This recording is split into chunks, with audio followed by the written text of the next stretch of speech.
সাকিব ভাই উনি আমার কলিগ, একজন বড় ভাই বা বাংলাদেশ টিমের জন্য উনি অনেক কিছু করছেন, হয়তো বা সামনেও করবেন। সাকিব ভাইয়ের নামে যখন ভালো কিছু শুনবো, আসলে এটা আমার তো খারাপ লাগার বিষয় না, এটা আমার গর্বের বিষয়। একজন যদি টেস্ট ভালো খেলে তো এটা তো দোষের কিছু না। 350 উইকেট পাইছে, তো এটা তো একটা অ্যাচিভমেন্ট। বাট আরেকজন এসে যতদিন 400টা না পাবে না, ততদিন কিন্তু আমার বাংলাদেশ ক্রিকেট ইমপ্রুভ হবে না। এবার একটা প্রশ্ন করি, সে প্রশ্ন আর কি এই পর্যন্ত কয়েক হাজারবার করা হয়েছে বিভিন্ন সময় সংবাদ সম্মেলনে। আমি তো খুব বেশি ট্যুরে খুব কম, ইদানিং কম যাওয়া হয়। সংবাদ সম্মেলনে আপনি প্রশ্ন উত্তর দেন, আপনার মানে মুখমণ্ডল দেখা যায়, দেখলে কিছু কিছু প্রশ্নের বিরক্তিভাবটা আপনার মধ্যে সুস্পষ্টভাবে আসে। এখানে কোনো মানে বিরক্তিভাবটা হয়তো উত্তরে বলেন না, কিন্তু একটু বিরক্ত হন। এই যে বারবার আমি ধরেন প্রশ্ন করছি বহুবার, আমি নিজের থেকেই শুরু করি, আমি বহুবার প্রশ্ন করছি আমার নিজের সাকিবের সাথে আপনার তুলনা, কিংবা সাকিবের অভাব কীভাবে পূরণ করবেন, এই যে এই প্রশ্ন যে বারবার আপনাকে করা হয়, মানে এটা কি এখন আসলে আপনাকে বিরক্ত লাগে? মানে টু অ্যান এক্সটেন্ট যে আপনি এখন আর এটাকে এই প্রশ্ন এনজয় করেন না। একটা সময় হতে পারে যে এটা এনজয় করার মতো ছিল, বাট এখন এই প্রশ্ন আসলে ইট ডাজন্ট গেট ইউ, মানে ওয়েল না। দেখেন, না আমি কোনো অন্যভাবে নিচ্ছি, এটা আসলে আমাকে যদি এই প্রশ্ন করে আমার এটা শুনতে খারাপ লাগে না, বিকজ সাকিব ভাই উনি আমার কলিগ, একজন বড় ভাই বা বাংলাদেশ টিমের জন্য উনি অনেক কিছু করছেন, হয়তো বা সামনেও করবেন। অনেক ক্রিকেটার আছে, আমিও অনেক সময় অনেক ধরনের কথাই বলছি ওনার সাথে, যে ভাই এটা করলে কেমন হয় বা এটা আসলে। তো সাকিব ভাইয়ের নামে যখন ভালো কিছু শুনবো, আসলে এটা আমার তো খারাপ লাগার বিষয় না, এটা আমার গর্বের বিষয়। আমারই তো দেশের মানুষ, তাই না? তাই বিষয়টা হচ্ছে যে আপনি যখন বিরক্তটা তখনই লাগে যখন আপনি একই প্রশ্ন বারবার আপনি শুনেন। এর কখনো মনে হয় না যে আপনার কি কখনো, মানে আমার যেটা মনে হয় না যে আমি এতদিন ধরে খেলে কি নিজের কোনো একটা জায়গা করতে পারলাম না, সবসময় আমি অন্য লোকের। না, জিনিসটা কি প্রশ্নের তো একটা মাধ্যম থাকে বা একটা ভেরিয়েশন থাকে যে কোনো জিনিসেরই, বাট আপনি একই প্রশ্ন বারবার তো এমনও গেছে যে একজন করছে সেম প্রশ্ন, আরেকজনের পর ওই আসে ওই সেম প্রশ্নটাই করতেছে, তো আসলে তখন একটু খারাপ লাগার বিষয় যে একই প্রশ্ন বারবার আসলে। আর মানে আমি একটু করি, মানে কখনো কি মনে হয় না যে আমার সাকিব ভাই হইতে হবে কেন? আমি আমার তাইজুল হলেই তো হয়। সাকিব ভাই জায়গায় আমার জায়গায়, মানে মানুষ এটাকে নিতে পারতেছে কেন? মানে why people has to take this যে ও সাকিবের জায়গাটা নেবে, ও কেন তাইজুলের জায়গাটা, মানে তাইজুল নিজের জায়গাটা হবে না কেন? মানে এটা কি কখনো মনে হয় না যে আমি একদিন ধরে খেলতেছি, আমার রেকর্ড বলে এটা বলে, মানে এখন যে প্রশ্ন করে ও আসলে রিয়েলাইজ করে কিভাবে আমি তো জানি না, বুঝছেন না? হয়তো বা ওর কোনো কারণও থাকতে পারে, উদ্দেশ্যও থাকতে পারে এই প্রশ্নটা করার জন্য। এটার মানে সঠিক অ্যান্সারটা আমার কাছে নেই আসলে কী জন্য করে। আর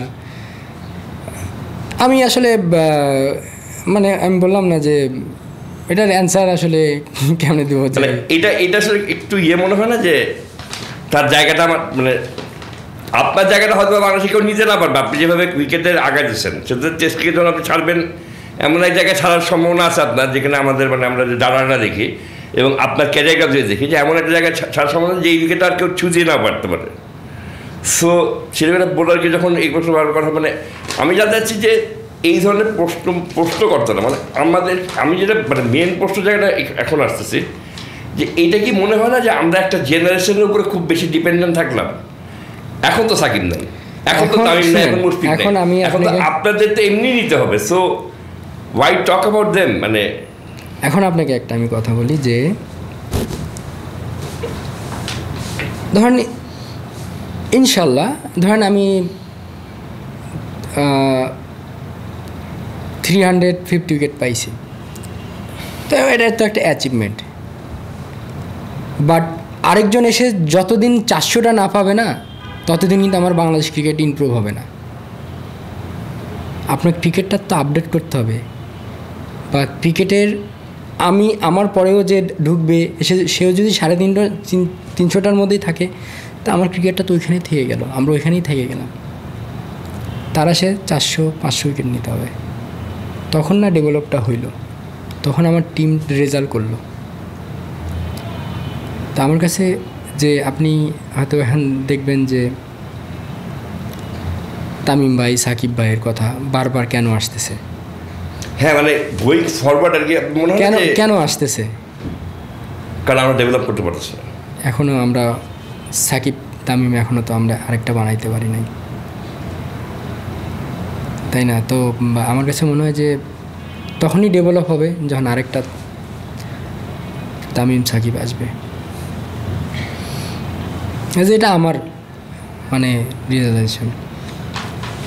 বা একটা সময় আপনি যখন দেখছেন রাজ ভাই একটা সময় নতুন বলে বল করছে, রফিক ভাই একটা এমনও সময় গেছে যে 3টা স্পিনার খেলছে বাংলাদেশ টিমে, হ্যাঁ সাদা বলে খেলছে না।